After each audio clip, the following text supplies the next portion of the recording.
I'm Jason Hammond, and today I want to walk you through installing a ceiling fan. Not the full book, just the teaser version.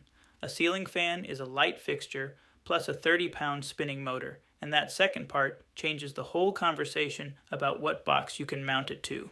Here's the scene.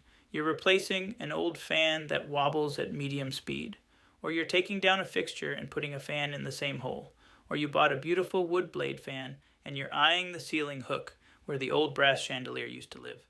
I'll tell you the single biggest mistake I see homeowners make on this job.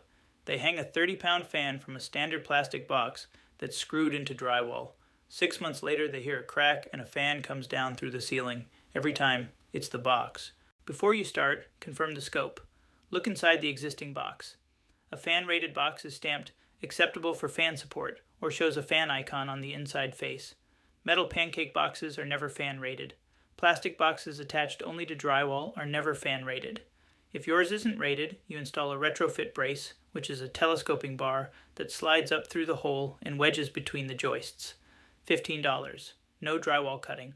Here's what the job actually looks like. You assemble the fan on the floor before you touch the ceiling. Motor housing, downrod, canopy. It's easier on the floor than it is with your arms over your head. You kill the breaker, test the wires, and screw the mounting bracket to the fan-rated box. Most brackets have a hook that lets you hang the fan temporarily while you wire. Then you wire. Black to black for the fan motor, blue to the other hot for the light kit, or tie blue and black together if you're on a single switch. White to white, green or bare to ground.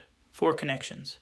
You tuck the wires up, slide the canopy against the ceiling, install the blade brackets, then the blades. If you're using a remote, the receiver module goes in the canopy above the fan. Power on.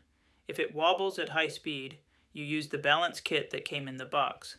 A plastic clip and small adhesive weights, moved blade by blade until the wobble stops.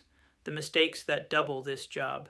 Hanging from a non-fan rated box. Skipping the floor assembly step and dropping parts from a ladder.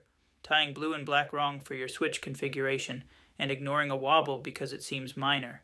It gets worse, not better. One safety stop. If there's no box in the ceiling at all where you want the fan, that's a new cutout in a ceiling, and that's specialist work, not a Saturday project. For the full step-by-step, the brace box install from below, the switch wiring variations, and the balance routine that kills the wobble for good, grab the complete guide at hammondreengineered.com. That's hammondreengineered.com. I'll see you in the book.